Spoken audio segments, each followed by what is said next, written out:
joint national associations of persons with disabilities and other stakeholders has called for the advancement of the rights of women with disabilities in West Africa for capacity building, taking leadership positions, enhancement of their right to build, organize, and represent organizations for more inclusiveness that would enhance their potential in the society. This was disclosed by the National President Abdullahi Usman at the 3-day workshop, which was designed for intersectional leaders and activists drawn from Ghana, Togo, Senegal, and Nigeria.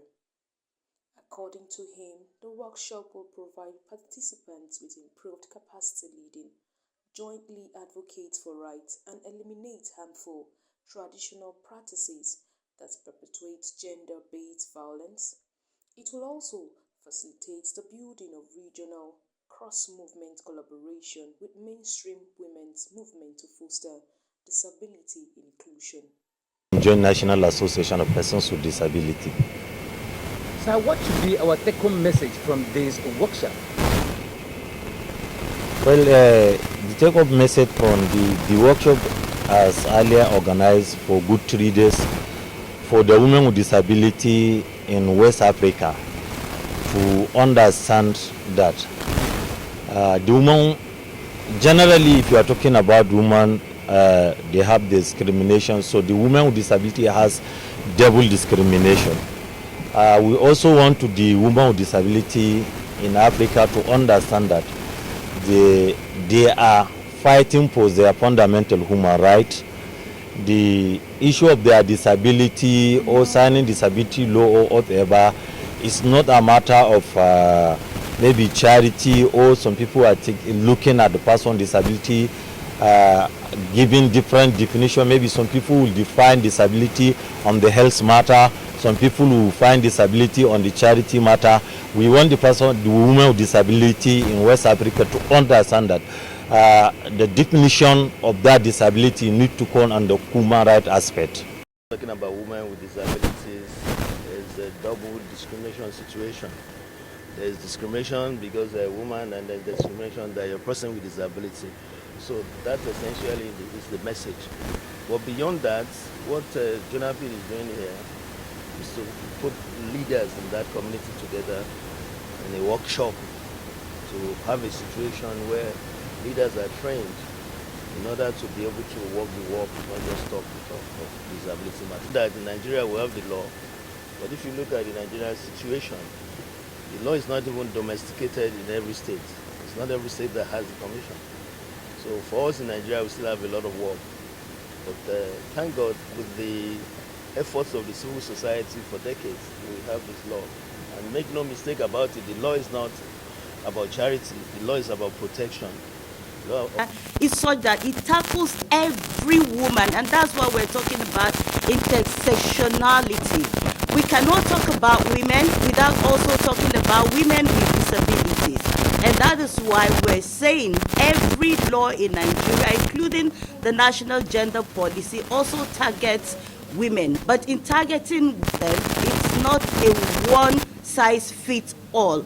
We need to continuously advocate. So what this fund is doing is complementing what is already existing and to make it bigger, because we do know that most of these atrocities carry this message back to say, this is what we learned, this is what you should do, this is how you should be involved. So take this message. So as a gender chairperson, this falls on me to go back, that whatsoever experiences that I'm going to harness from this conference, I'll have to go back together and then relay it back to our people, indigenous people within the regions and within the districts and zones.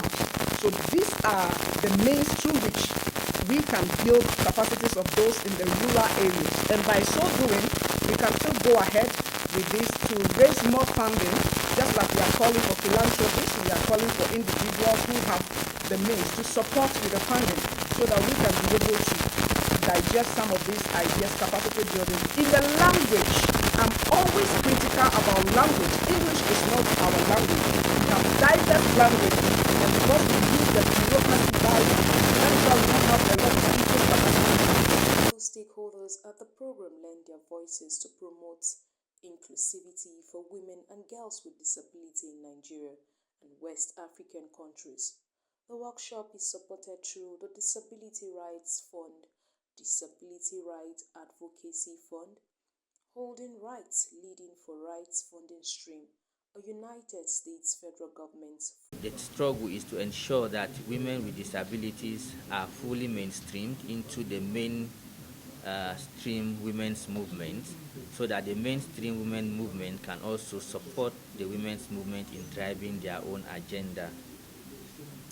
As we know, women with disabilities in West Africa and across the globe face multiple forms of discrimination and high rates of human rights violations, including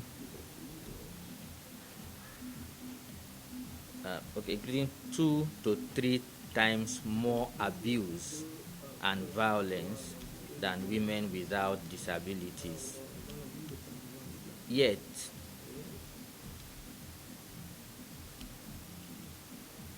they receive only a very small fraction of human rights funding.